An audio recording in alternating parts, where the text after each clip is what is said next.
ሰላም ውድ የስፖርት ቤተሰቦች ዛሬ የኢትዮጵያ እግር ኳስን ያናወጡ ሶስት ታላላቅና ትኩስ ጉዳዮችን ይዤላችሁ ቀርቤያለሁ።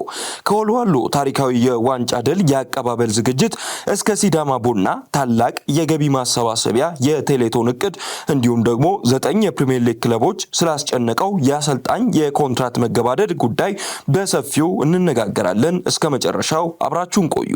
መጨረሻ ላይ የምንጠይቃችሁ ወሳኝ ጥያቄም ይኖራል።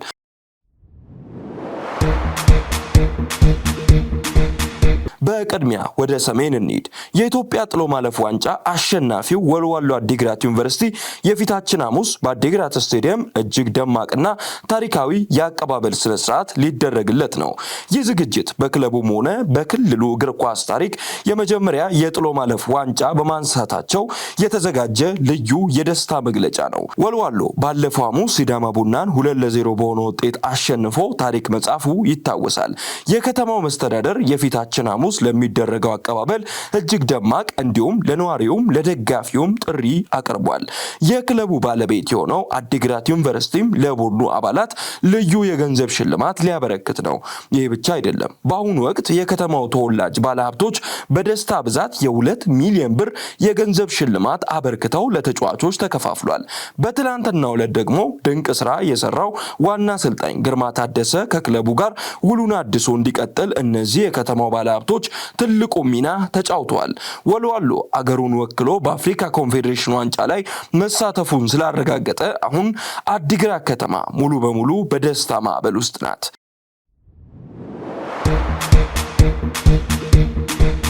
ወደ ተከታዩ የሲዳማ ቡና የፋይናንስ አብዮትና እንችላለን ኮንሰርት አለፍን። ወደ ሁለተኛው ጉዳያችን ስናልፍ የ2018 የኢትዮጵያ ፕሪሚየር ሊግ አዲስ ሻምፒዮን የሆነው ሲዳማ ቡና ራሱን በፋይናንስ ለማጠናከር ትልቅ ገቢ ማስገኛ ዝግጅት የገንዘብ የመሬትና ሽልማት ካበረከተ በኋላ አሁን ደግሞ የረጅም ጊዜ ህልውናውን ለማረጋገጥ እየሰራ ነው።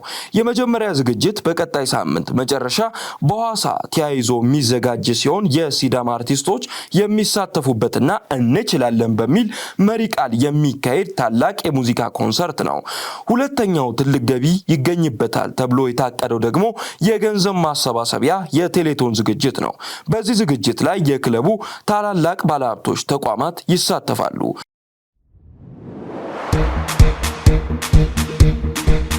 የክለቡ ስራ አስኪያጅ ወይዘሮ ከነአን በለጠ ይህንን ብለዋል። በአሁኑ ወቅት ስፖርት ከፍተኛ መዋለ ንዋይን ይጠይቃል። ስለዚህ ከመንግስት በሚገኝ በጀት ብቻ ክለብን ማስተዳደር እጅግ ከባድ ነው ያሉ ሲሆን እውነት ነው። ክለቡ አሁን የተገኘውን መልካም አጋጣሚም ተጠቅሞ በስትራቴጂ ተጨማሪ የገቢ ምንጭ ለመፍጠር እያደረገ ያለው ጥረት ለሌሎችም አርአያ የሚሆን ነው።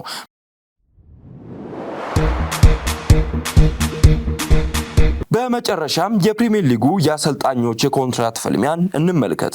አሁን ደግሞ ወደ ሶስተኛው እጅግ አጓጊው ጉዳያችን እንሂድ። በፕሪሚየር ሊጉ መቆየታቸውን ካረጋገጡ 16 ክለቦች መካከል 9ኙ ከአሰልጣኞቻቸው ጋር የነበራቸውን ውል ባለፈው ሰኔ 30 አጠናቀዋል።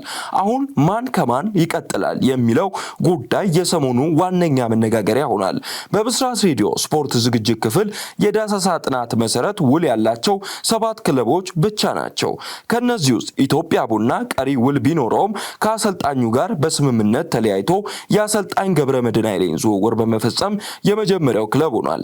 በአንጻሩ ውላቸው ካለቀባቸው 9 ክለቦች መካከል በይፋ መለያየቱን ያወቅነው ኢትዮጵያ መድን ብቻ ነው። መድን ላለፉት 4 ዓመታት አብሮት የቆየውንና ለመጀመሪያ ጊዜ የፕሪሚየር ሊግ ዋንጫ ያሳካለትን ታላቁን አሰልጣኝ ገብረመድህን ኃይሌን በፋይናንስ እጥረት ምክንያት በምስጋናና በምሳ ግብዣ ሸኝቶታል። ወልዋሎ ከአሰልጣኝ ግርማ ታደሰ ጋር ለመቀጠል ሲስማማ የቀሩት 7 ክለቦች ግን አሁንም በዝምታ መንታ መንገድ ላይ ናቸው። ከታማኝ ምንጮች ባገኘነው መረጃ መሰረት መቻል ከአሰልጣኙ ጋር መለያየቱን እርግጥ ሆኗል። አዲስ ለመቅጠርም እየተንቀሳቀሰ ነው። አዳማና ሸገር ከተማ ከጊዜያዊ አሰልጣኞቻቸው ጋር ተለያይተው አዲስ አሰልጣኞችን ለመቅጠር እየሰሩ ነው። ኢትዮ ኤሌክትሪክም በበኩሉ በዚህ ሳምንት ውሳኔ ለመስጠት ዓመታዊ አፈጻጸሙን ገምግሞ ጨርሷል።